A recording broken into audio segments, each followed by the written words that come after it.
morning students. Welcome back to our today's video session of chapter number 8, acids, bases and salts. So as you know, in the previous video session we people have discussed or dealt with the properties of acids and its uses. Okay, so now in today's video session we'll be discussing about the bases, its properties and its uses. So first of all, let us know what are bases. So when we talk about the bases, okay, how we can recognize bases according to the taste. As we have seen in the acids that acids are those substances which are sour in taste. Then what about bases? When we talked about bases, then bases are those substances which are bitter in taste.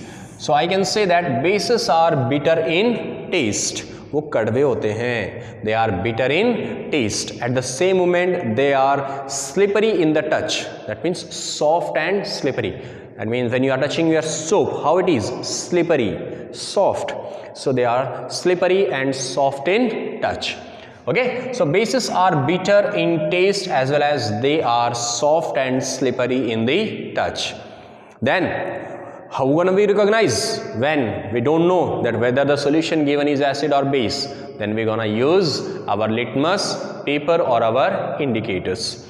So litmus paper, what the change the litmus paper gonna show when we are going to taste or when we are going to check it with our bases? So here litmus paper, red litmus paper changes to blue in color when tested with a base. So here if a given solution changes, okay, now the color of the red litmus paper to blue, it indicates that it is a base. Whereas with artificial indicator like phenolphthalein, which remain colorless with our acids, it changes to pink in color when we're gonna add phenolphthalein to the base. So phenolphthalein, if it is added to the base, the color of the solution will change to pink in color. Then it indicates the presence of a base. That is with the help of indicators. So we can say that like acids, strong acids and weak acids, we also have strong bases and weak bases. Strong bases which furnish more number of OH minus ions. Bases furnish what kind of ions?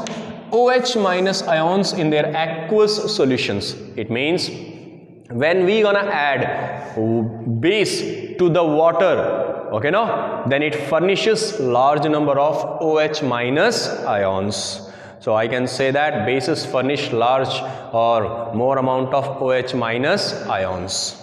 Okay students, that is about the bases. So based on the number of OH minus ions, they have been differentiated into strong bases and weak bases. What are strong bases? Sodium hydroxide and potassium hydroxide both are strong bases.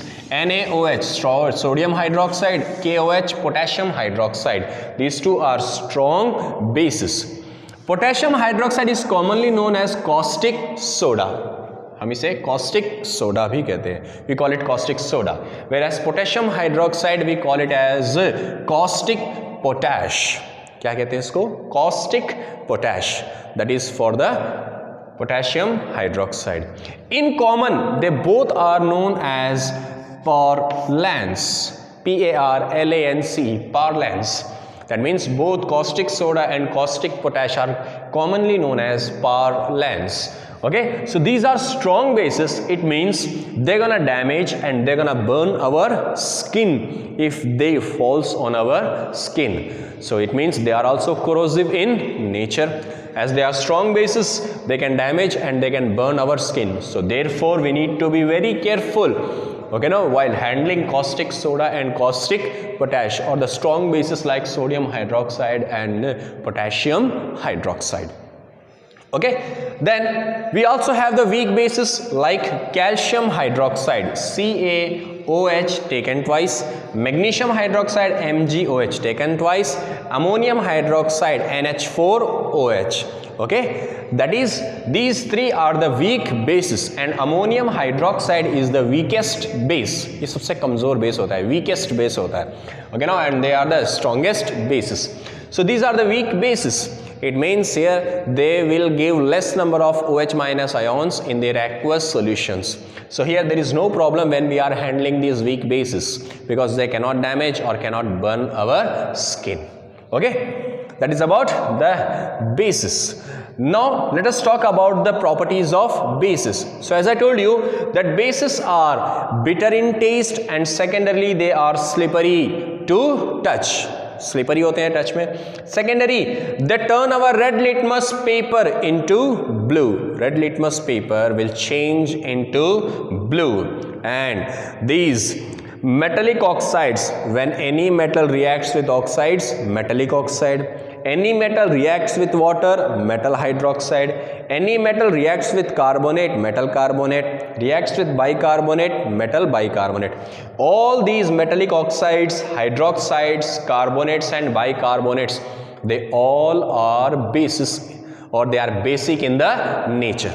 As they are basic in the nature, in the sense they will also have the properties of bases. It means bitter in taste, slippery to touch, turns red litmus paper to blue, and with phenolphthalein they're gonna change into pink in color.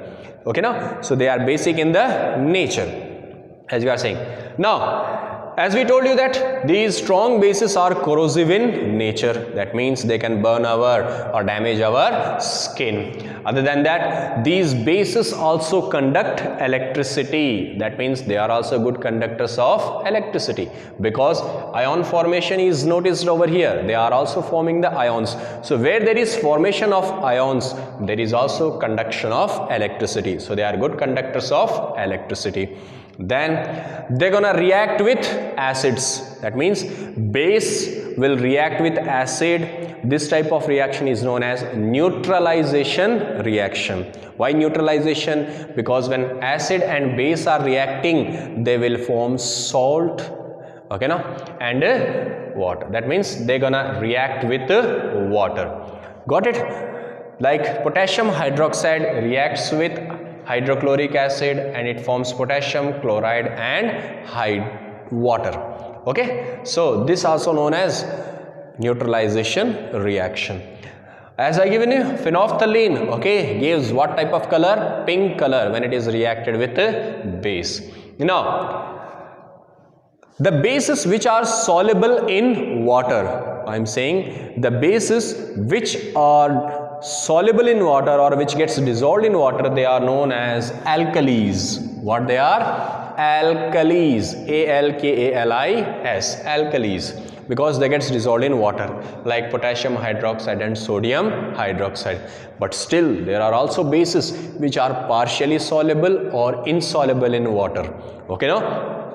That means if I just say like magnesium hydroxide, calcium hydroxide, these are partially soluble, ammonium hydroxide, okay, no, partially soluble. So they are not alkalis. We are not going to call them alkalis. Okay, so now a common statement can be made that all alkalis are bases. Whatever be the alkali, it is nothing but a base. But all bases are not alkalis. Okay, that is a statement what we can get. Okay, that is about the properties of bases. Now let us talk about the uses, where the different bases are used. When we talk about sodium hydroxide, it is used in paper manufacturing industries, soap industries, in the manufacturing of soap, in the manufacturing of detergents and etc. Okay, whereas but calcium hydroxide, which is also known as slaked lime, calcium hydroxide, otherwise known as slaked lime, it is used for whitewashing our walls. हम हमारे घर पे चूना करते हैं ना, चूना, that is nothing but slaked lime. So here that whitewashing what we are doing on our walls is nothing but our calcium hydroxide. This also used in the manufacturing of cement, in the manufacturing of bleaching powder. Okay, then magnesium hydroxide, which is commonly known as milk of magnesia, it is commonly used in the extreme acidic situations. That means to get relief from the acidity, we people are taking milk of magnesia. Okay, so these are the different uses of our bases, and that's all about the bases, their properties and their uses. Okay students, okay, and in the next video session we will be discussing about the salts. Okay, till then have a good and wonderful day. Enjoy your day. Goodbye students.